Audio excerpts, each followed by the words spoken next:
강남 쪽에는 제가 이렇게 아파트라든지 이렇게 투자를 할 때 이 흐름이 크게 지금 중대한 변화가 저출산 고령화로 했을 때 학령 인구가 없고요.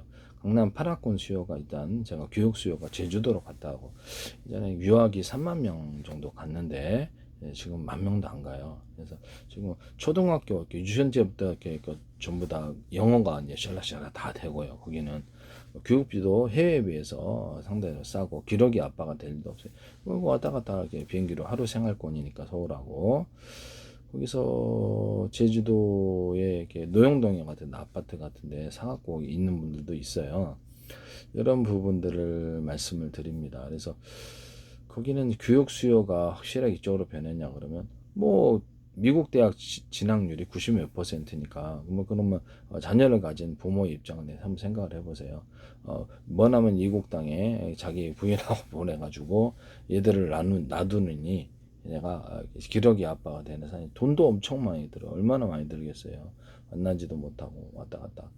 그 안에서 얼마나 또 집안이 또 풍비박산 날 수 있겠습니까? 그렇죠. 외도로 인해서도 그렇고 이게 자녀들을 따로 사니까 가정이 이루어질 수가 없는 거예요. 그래서 이런 그렇지만 제주도는 틀리다는 거예요. 이게 기숙사 있는 학교도 있고 영어가 되고 외국의 대학 진학 다 명문 대학들이 이제 이렇게 되죠. 그래서 진학률도 90 몇 %면 외국 나간다 해서도 공부 안 하고 이렇게 공부 안 하고 있는 애들이 대학 진학 제대로 하겠어요. 우수한데 못 하는 거지.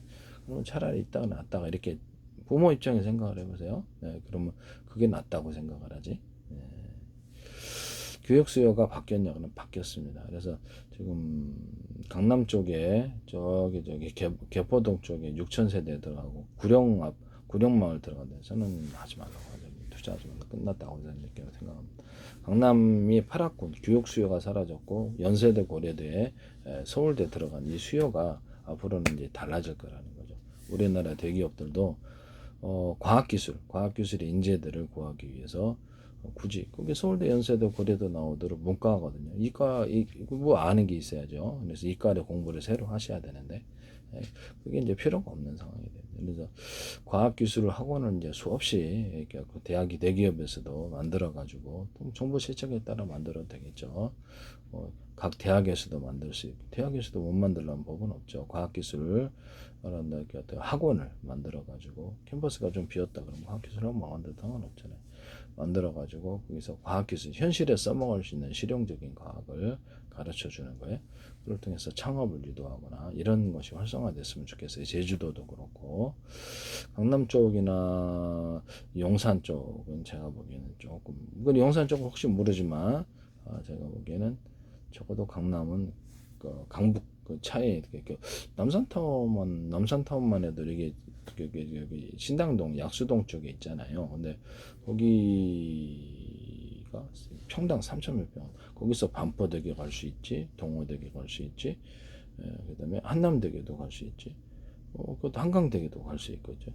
되게 편리하거든요. 시내도 곧바로 터널을 통해서 남산 터널을 통해서 시내로 곧바로 중심지에 되게 위치가 좋고 그 단지도 5천 세대가 넘는데 대단지란 말이에요. 근데 거기는 3천 몇 평만이 돼요. 한 평당. 거기 앞에 있는 강 건너 동호대교 넘어서 압구정 아파트는 시설도 노화됐단 말이에요. 근데도 1억 6천 1억 불이니까 이게 그래야 될 이유가 뭐예요? 요새 쿠팡 같은 데 다 갖다 주는데. 그래서 딱히 그 가격 차이를 이해를 못하는 거예요. 강남 8학군 정도로 생각하고 그들만의 커뮤니티 생각하기는 앞으로 서울대, 연세대, 고려대 이쪽도 무너질 것이라고 과학기술 인재가 더 중시되거나 스타트업 창업 인재들이 더 중요한 상황이 대기업에도 올 거라고 저는 생각합니다. 이게 중대한 흐름의 변화가 있기 때문에 거기서 남들이 와 산다고 들어가지 마세요. 저는 저 강남이라든지 용산이라 들어가지 말라고 말씀드립니다. 차라리 강북 쪽이 상대적인 갭이 차이가 너무 커. 여기는 3.6번. 근데 방 하나만 건너면 이게 다리 하나만 건너면 되는데 의문점이 생기잖아요. 여긴 1억 2천, 여기 3천. 그래서 이런데 약간 사람들이 대단지 위주로 해서 활발하게 매매가 이루어지는 것 중심으로 강북적으로 투자하는 게 더 낫다고 생각하고요. 아파트 사람 사는데 텐트 치고 살 수는 없으니까 이런데 그다음에 다세대 연립 같은 거는 앞으로 자영업이 계속해서 어려워질 수밖에 없는 상황이 온라인의 발달 때문에 그러면 매물이 서민층이기 때문에 특히 뭐 이렇게 화곡동이나 이런데 강서 화곡동이나 은평구 이런 데는 매물로 나와. 거기도 모든 지역이 똑같지는 않겠죠. 그러나 일반적인 입장에서는 매물로 많이 나올 거다. 시내 중심지 같은 대학로에 대학가 근처에 원룸들이나 이런 데 쓸 수 있는 다세대나 다가구는 어느 정도 연립은 어느 정도 도움이 되겠죠. 그러나 이 부분이 서민 업종에 타격을 받음으로써 매물이 나올 거냐. 그러면 매물이 많이 나오는데 가격이 올라갈 일이 있나요? 올라갈 것은 아직은 우리나라에서는 지진이 일어나지 않는 이상 아파트죠.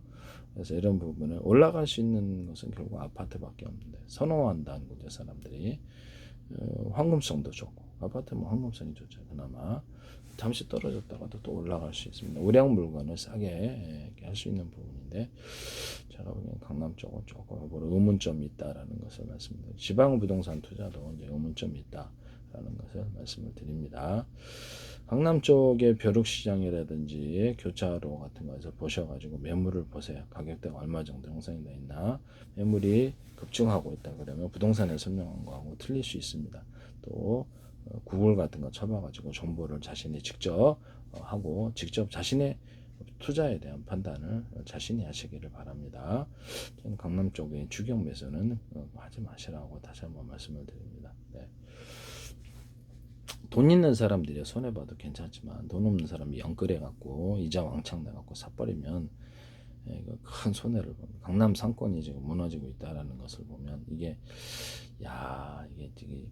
확실히 이게 온라인으로 다 모든 게 흡수되는구나 하는 생각을 하게 됩니다. 그래서 앞으로 상가 투자에도 좀 빌딩 투자에도 조금 조심스럽게 접근을 하셔야 되고 유동 인구가 많냐?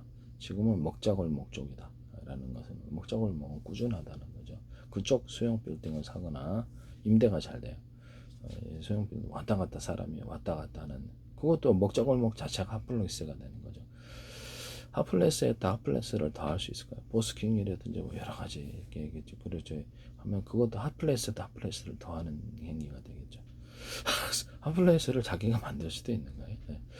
만약에 유니클로 같은데 이렇게 동대문에 하나 유니클로나 해외 패션 유명한 것이 거기로 유리한 조건으로 해서 1층에 그래도 임대 싸게 줄 2층 와 그러면 딱 들어갔다 안 갈까요?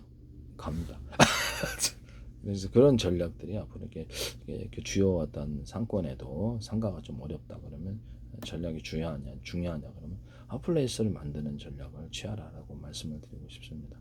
정부의 시책이 있지 않는 이상 정부나 서울시의 적극적인 정책으로서 인쇄업종이 다 들어가거나 봉제업종이 다 들어가 대량으로 입주하지 않는 이상 개별 투자는 하지 마시라고 말씀드립니다. 동대문 상권에도 그래서 제가 보기에는 조금 어려운 부분이다. 싸다고 들어갔다가 마음고생 엄청나요. 더구나 상가를 많이 산 당장 안 나가고 장사가 온라인으로 인해서 더 어려울 텐데 이 문제가 클 수밖에 없다라는 것을 말씀을 드립니다. 만약에 상가를 갖다가 전용을 해갖고 오피스텔로 바꿔서 투자를 이렇게 주택으로 해주거나 아니면 거기서 아파트식으로 해주거나 해주면 좋은데 그게 쉽게 되나요? 네, 그게 쉽게 안 되지. 이런 부분을 말씀을 드립니다. 그래서 이런 투자에 있어서도 앞으로 이게 개인 투자에 있어서는 개인 투자가 어떻게 그렇게 핫플레이스로 유치합니까? 그래서 그런 데는 개인 투자가는 조금 어려운 부분이죠. 여력이. 그런 건 좀 조심하시라고 말씀을 드리고 싶습니다. 상가 투자에는 앞으로도 굉장히 신중하게 접근하시고 조금 어려운 부분이 아닌가라는 생각이 좀 들기도 합니다. 네네. 꾸준한데 사람들이 꾸준히 활발하게 왔다 갔다 하는 이런데 먹자골목 상권이 제가 보기에는 가장 사람들이 안 먹을 수 없으니까 그래서 거기가 전통적인 먹자골목 오래된데 이런 데는 꾸준하다. 그것이 오히려 가격이 오를 가능성이 되게 높다.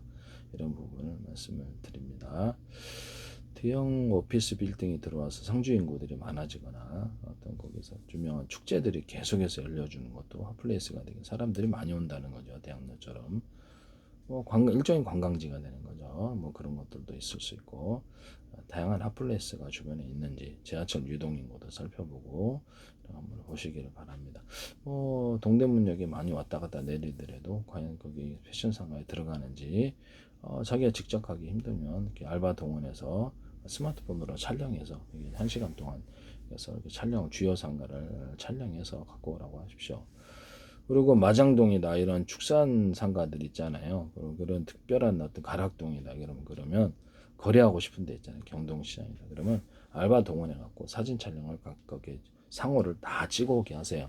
다 찍어오게 해서 중부시장이다 또는 왕십리시장이다 한가를 전화번호를 다 찍어오게 하고 품목이 뭐 있는지 알바가 뭐 이렇게 한 사람 아니라 10사람 동원할 수도 있잖아요. 그래서 알바 30명, 40명 동원해가지고 동시에 스마트폰으로 찍고 알바비 지급하면 내가 혼자 살 수 없는 일을 전화번호를 가지고 취급하는 품목까지 매장에 싹 찍어오게 하라. 그러면 내가 딱 상권 한꺼번에 할 수 있을 텐데요. 이런 부분을 말씀을 드립니다. 뭐 경동시장도 되고 지방의 주요한 뭐 이런 약재 시장이라든지 이런 것들도 한 번에 다 할 수 있답니다. 뭐 지방에 출장 보내면 될 텐데요. 알바비 아니면 그쪽에서 벼룩시장에 내 가지고 그쪽에 사는 사람이 더 좋겠죠. 벼룩시장에 내 갖고 사람들에게 알바비를 후하게 주면 낫죠. 그래서 알바비를 후하게 줘가지고 그래서 돈 지급하고 온라인으로 그렇게 파일로 보내라 그러면 되잖아요. 네네네.